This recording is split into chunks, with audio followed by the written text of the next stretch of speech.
Ser podcast.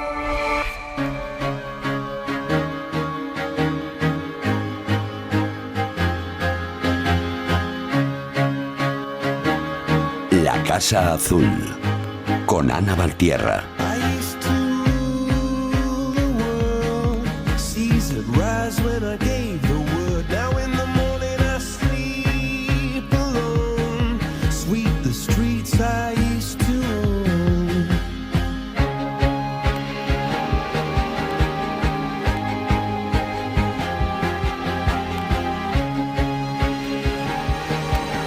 Este es su programa raro porque se llama La Ventana, pero dentro tiene una casa. Normalmente las casas tienen dentro ventanas. Pues aquí está la Casa Azul. Ana Valtierra, buenas tardes. Buenas tardes, Iñaki. Qué gusto tenerte al lado y no sabía decir lo mismo de Pilar de Francisco. Buenas tardes.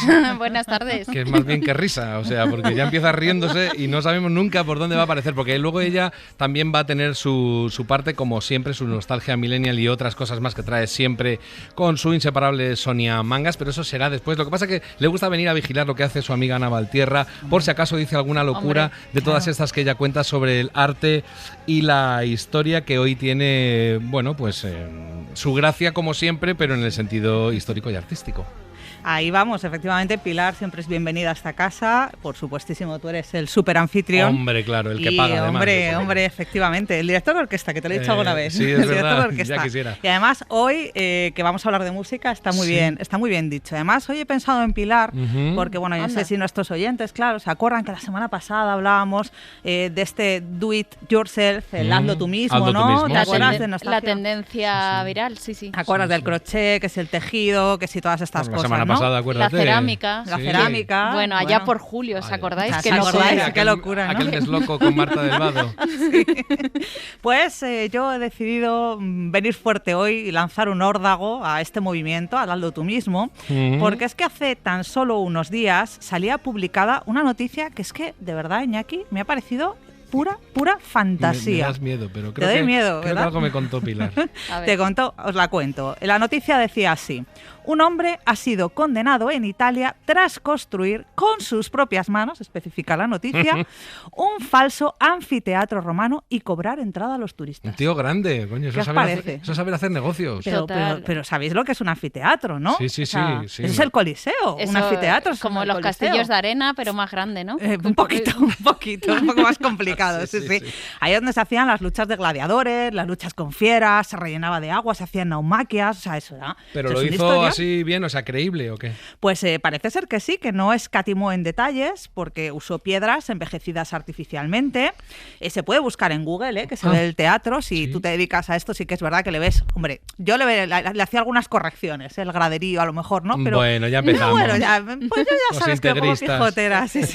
Pero bueno, es que además montó un museo, bueno, con un cacao cronológico absolutamente fascinante, ¿no? Porque claro, total son guiris, ¿no? Los que van ahí, ¿no? Claro. O sea, ahí había piezas de la antigua Grecia, de la Roma imperial, incluso del Neolítico, porque va, total prehistoria, historia, ¿qué más da? ¿Sabes? Hay 7.000 años de diferencia, todo dentro, todo para dentro. Todo. Un Ewok. Los de Star Wars, vale, me he pillado. Además, fijaros, ofrecía visitas guiadas y hacía recreaciones históricas con entradas, ojo, de hasta 40 eurazos. ¡Ostras! O sea, ni el Coliseo, que es un anfiteatro, ¿verdad?, vale eso. Y la gente ahí iba y apoquinaba ese dinero, ¿eh? Hasta el nombre del señor que montó todo esto era falso, porque se hacía llamar, en los circuitos artísticos, Franz von Rosenkranz. Joder. Es que parece, sí, no sé, como el doctor Frankenstein, esa que, ¿cómo se llamaba? Frankenstein en la película falsa. Pero tú te pones un von, lo que sea, ¿no? Ya suena a varón alemán, ¿no? O sea, hay una cosa así, ¿no? Pero en realidad era un señor italiano de 69 años llamado Franco Maloso. No me digas que lo sientes, eso parece sincero, pero te conozco bien y sé que mientes. Te felicito, que bien actúas. Pues yo lo veo rentable, o sea, igual nos tenemos que pensar un negocio parecido, ¿no, Pilar? Hombre, yo creo que algo podemos aspirar a una puerta de Alcalá sencillita. Algo pequeño, ¿no? Un acueducto. O sea, que fue rentable, ¿en serio? Fue muy, muy, muy rentable. Pero bueno, antes de que desempolvéis, Iñaki y Pilar, la hormigonera, Vale. yo me uno además, que no viene mal, para sacarnos un sobresueldo, os voy a contar cómo terminó la historia, por si acaso, yo qué sé, os lo queréis pensar, ¿no? La justicia italiana ha condenado a este señor, no se han dado con chiquitas, y lo ha condenado a 2 años y 4 meses de prisión. Buah. ¿Qué os parece? Poco. Poco, ¿no? Ha merecido la pena, ¿no? Hombre, la gente con lo que falsifican las camisetas, eso de la selección, esto me parece No salen muy poca nunca más. cosa. Poca cosa, ¿verdad? Y nada de librarse con trabajos comunitarios, ha entrado directo en la cárcel por 2 delitos: Ajá. construcción ilegal Ah. y falsificación de obras de arte. Vaya, pues poco me parece, ya te digo. ¿Y el anfiteatro se puede visitar? O sea, sigue ahí y si, aparte de lo que dice que lo puedes buscar en internet, ¿puedes ir físicamente? Puedes ir, sigue en pie. Se le conoce además, si lo queréis buscar, como Anfiteatro Berico, con B. Está hecho en una superficie de 5.000 metros cuadrados y ahí pues se instaló una serie de gradas.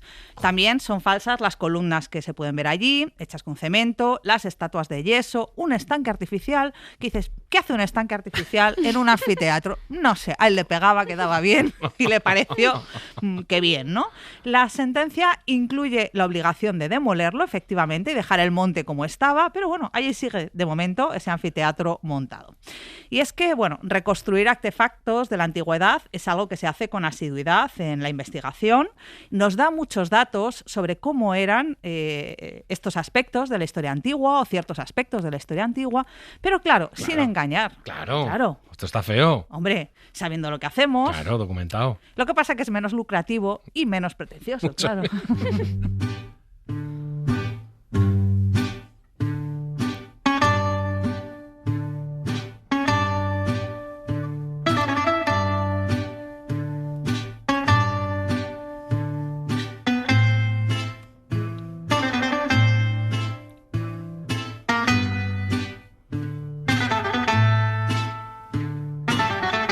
¿Sabéis qué banda sonora es esta, no? Hombre, of course. Zorba el griego. La amo. Yo cuando he visto el guión he dicho, tenemos que poner a este hombre, que esto me encanta a mí esta banda sonora. Pero no estaría bien yo que te reventase el regalo que nos has traído hoy en tu casa azul, porque hemos puesto esta música griega. ¿Porque la vamos a bailar? Venga, por ejemplo, también. ¿Sabes el baile, que es muy característico? No, porque evidentemente tiene ligazón la historia con la música y con Grecia, ¿no? Efectivamente, hoy traemos una invitada muy especial. Está con nosotros Isabel Rodríguez López, que es catedrática de arqueología y estudiosa, musicóloga de la Universidad Complutense de Madrid. Isabel es una de las mayores especialistas de este país en reconstruir e investigar cómo sonaba la música en la antigüedad. Ahora además que está la película de Nolan, La Odisea, con todos esos expertos en Homero, claro, y en Aulós y en música. Bueno, sí, que hay un montón de tutoriales sobre cómo ha hecho Nolan la música de La Odisea. Claro. Pues traemos a Isabel para que nos ayude en este reto fascinante. Y bueno, un tema que sé que a ti, Iñaki, pues te toca especialmente la fibra. Isabel Rodríguez López, no sabemos si seguir con la línea abierta o cerrártela, porque a mí me da mucha envidia que seas catedrática de arqueología a la vez que musicóloga. O sea, qué envidia, ¿cómo se hace eso? Hola, buenas tardes. Buenas tardes. Iñaki, Ana, Pilar, ¿qué tal? ¿Cómo estáis? Pues llenos de envidia, ya te digo. Yo habías puesto la música griega porque obviamente no había grabaciones de aquella época. Esto es una banda sonora de una película de los años 60, evidentemente, y además es música más bien actual, o por lo menos del siglo XX. Pero ¿qué datos tenemos para poder conocer cómo era la música griega clásica? Pues mira, tenemos muchas fuentes. Para empezar, referencias, noticias de los escritores antiguos, que pueden ser bien de épica, de lírica, libros de viajes, libros de geografía, teoría musical incluso, y de teatro. Además de estos escritos, pues tenemos también papiros de época tardía, de época helenística, sobre todo la iconografía, que son pues las imágenes en las que se representan escenas musicales. Y bueno, también existen unas composiciones que... Bueno, de lo que hoy llamaríamos partituras, te podría decir. Sí. Lo que pasa que realmente lo que hoy entendemos como partitura no son tales. Era como una especie de guiones, de resúmenes, para recordar No es exactamente como sonaría, sino un guión sobre el que el intérprete o los intérpretes pues hacían sus versiones, sus improvisaciones, una especie de apuntes mnemotécnicos, te podría decir. Bueno, actualmente existe algo parecido, ¿verdad, Isabel? Sí, que digo que existe una cosa parecida, que son los cifrados. Los cifrados, sí, pero no, es algo parecido, pero un poquito más completo que los cifrados. Muy bien, muy bien. Porque en estas partituras, entre comillas, pues se podía ver la melodía, en parte, dada las alturas de la lengua griega, el ritmo, también, vale, y las acentuaciones. Qué bonito.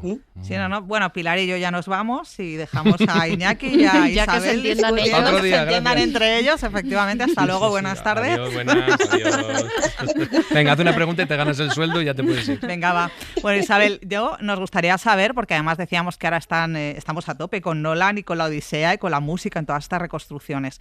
¿Cuáles eran los instrumentos más importantes que sepamos, que tengamos documentados en la antigua Grecia?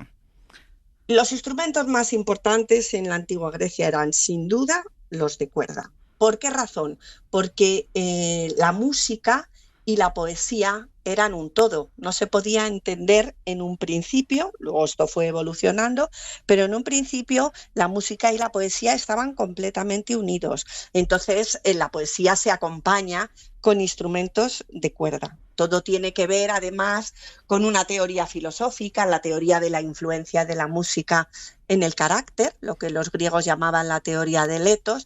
Entonces seleccionaban muy bien incluso qué tipos de música pues eran adecuados, digámoslo así, para la educación de los jóvenes. Y estos eran siempre los de cuerda. O sea que las músicas tenían que ser memorizadas, que antes, perdóname que te he cortado, pero ibas a ese camino, a que las músicas tenían que ser memorizadas, claro, igual que los textos poéticos, y en fin, que todo el mundo salía allí al desnudo, no a improvisar, pero quiero decir, salía sin ningún tipo de papeles. Los instrumentos eran diferentes a los actuales, eso está clarísimo, pero ¿a qué instrumentos de cuerda te refieres? No serían lo que conocemos ahora, la guitarra, ni nada parecido, ni la mandolina. No exactamente iguales, pero sí podemos decir que son los antecedentes de el instrumento más antiguo, la cítara. Más fíjate el nombre de cítara, de ahí viene la palabra quítara, guitarra, ¿no? Eso es, sí, señora. La primera cítara fue la forminge, que era el instrumento de los trovadores, digamos, de los aedos homéricos, con los que ellos acompañaban sus cantos. A la forminge, seguramente más evolucionada, sustituyó la gran cítara clásica, que es un instrumento de virtuosos, un instrumento apolíneo por antonomasia. Y luego existía otro instrumento muy, muy popular, que es la que llamamos la lira de tortuga, lira gelis o sencillamente lira, y se llama así porque su caja de resonancia estaba hecha con el caparazón de una tortuga. La más frecuente es que fuera una testudo marginata, que es una especie endémica de Grecia. Autóctona. De hecho sigue habiendo instrumentos hechos con caparazones, no me está saliendo el nombre ahora, pero me sale el cavaquinho, que es un primo de este instrumento que se utiliza en Brasil, pero que también se hace con... Claro, muchísimos. Luego también existía el bárbito, que es una tortuga un poco más grande, claro, para los simposios. Y luego las señoras en el gineceo, en ese espacio reservado para las mujeres, pues también tocaban arpas, los antecedentes de los laúdes, claro. Es decir, bueno, hay, son la pandura se sigue tocando también en diferentes lugares.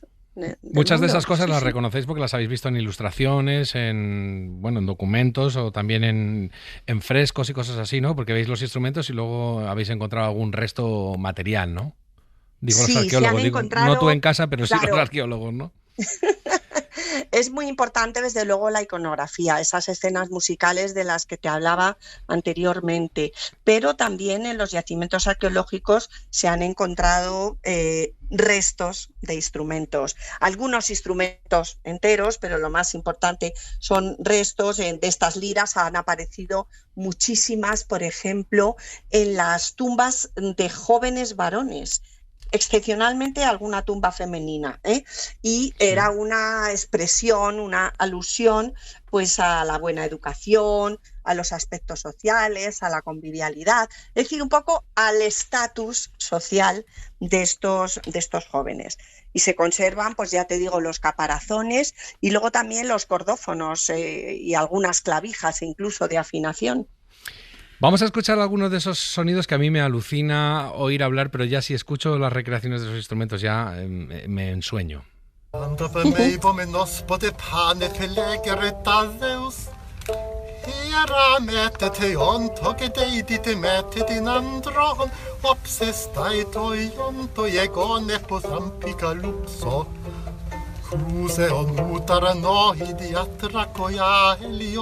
Ana, ¿esto qué es esta maravilla que suena? Esto es una joya. Decíamos que teníamos La Odisea de Nolan en los cines, una película en la que Nolan ha sido muy cuidadoso con la música para que intentar que sonara antiguo. Así que hemos aprovechado para sacar una recreación hecha por uno de los grandes especialistas, Stefan Hagel. Además, esto ha sido una recomendación de Isabel, uno de los grandes especialistas dedicados al estudio de este tipo de músicas. Y esto es como se recitaría en el mundo griego la Odisea y la Ilíada. A ver.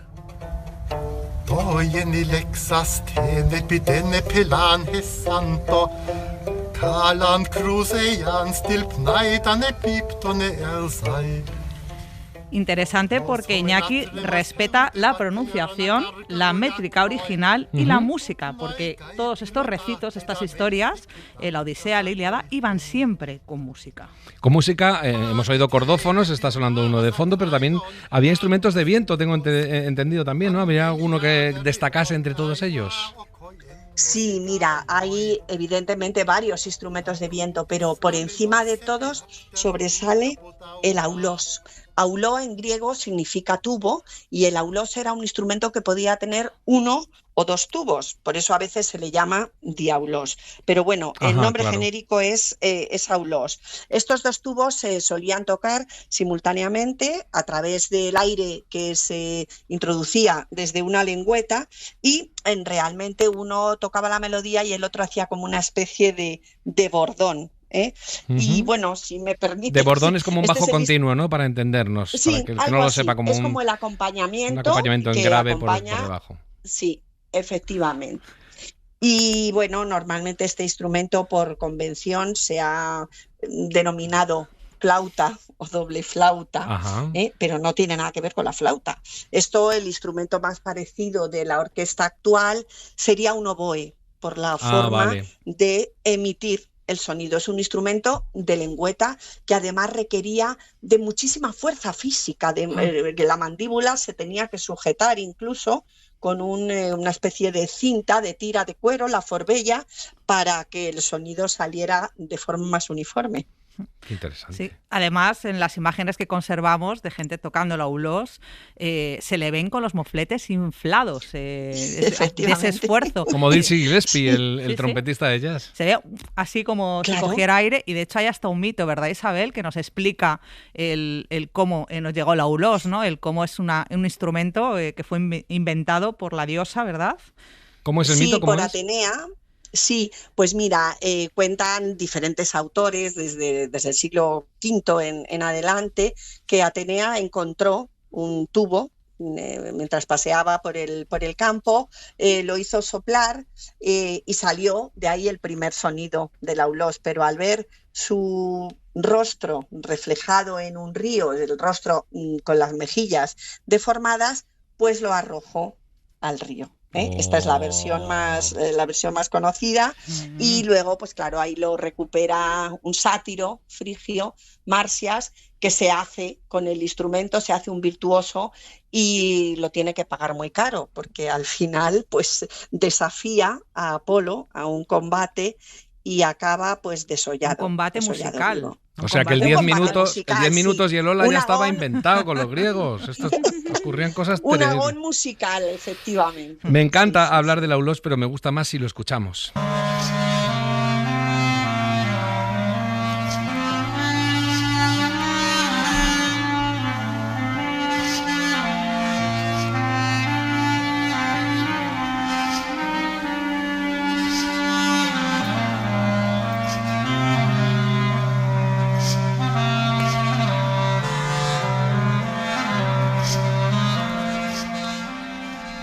Isabel, en la antigua Grecia, este tipo de músicas, cada instrumento para una cosa, lo podíamos escuchar en muchísimas situaciones. Supongo que la diversión, en la religión, en las celebraciones, en los entierros.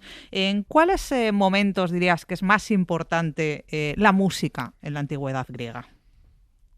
Yo creo que la música era absolutamente necesaria, imprescindible en los momentos más importantes de la vida. De hecho, la ausencia de música significaba muerte o guerra. Entonces, todas las ceremonias religiosas, ese entretenimiento doméstico del que os hablaba antes, los simposios de los varones, el teatro, donde además aquí adquirió en el teatro un protagonismo enorme como música trágica. De hecho, pues toda la tragedia griega, como tú muy bien has dicho también antes, de los poemas épicos, iba también musicada. Y cuando en el Renacimiento se quiere redescubrir la tragedia griega, de ahí es de donde surge la ópera. Anda, qué bonito eso. Esto no... Sí, es un tema apasionante. Esto surge en torno a 1599, es la fecha en la que se publica la primera ópera de la historia, en torno a la camerata fiorentina, la segunda camerata de Vincenzo Galilei. Ajá. Y entonces, pues ahí... Padre de Galileo. Era el padre de Galileo, hombre. Si estamos con el 10 minutos, no me dejéis en Alvis. Claro, aquí. Por favor, venga, vale. Toda la chicha. Vale, nos interesa todo. Y ahí se publican varias óperas, la Dafne, compuesta por Peri y por Caccini, la Eurídice de Peri, y luego ya en 1607 el Orfeo de Monteverdi, que es un verdadero monumento. Y curiosamente, todas estas tienen como protagonista al dios Apolo, porque igual que hemos escuchado antes ese fragmento del Aedo que nos poníais, la primera audición, pues es que esto era hablar cantando. Es el origen del recitativo de la ópera. Luego las arias surgen a posteriori, pero en principio es una ópera recitada, prácticamente recitada, con muy pocas partes melodiosas. Y brevemente, y por completar la escena, nunca mejor dicho, que es palabra griega, de la danza, ¿qué sabemos de aquella danza de aquella época? Pues mira, la danza era importantísima. Se pensaba que la danza agradaba a los dioses y formaba parte del concepto mismo de música que tenían los griegos. Era un acto, se consideraba un acto catártico, un acto de liberación, donde los intérpretes en ese momento de la danza se sentían poseídos por el mismísimo Dios, y de ahí la importancia que tuvo en las fiestas de Dioniso, en las fiestas dionisíacas, siempre acompañada de percusión, de tambores o tímpana, de crótalas, una especie de castañuelas, y también de laulos. O sea, realmente aquí los instrumentos de cuerda no intervienen, no se oirían, porque la posesión, esa posesión divina de la que os hablo, se introduce en el oyente y en el intérprete a través del ritmo. Madre mía, Isabel Rodríguez López, catedrática de Arqueología de la Universidad Complutense de Madrid y musicóloga. Al principio no me has caído del todo bien porque me da mucha envidia todo tu trabajo, pero cuentas unas cosas tan bonitas, y Ana Valtierra también, que al final creo que hasta podemos invitarte otro día, fíjate.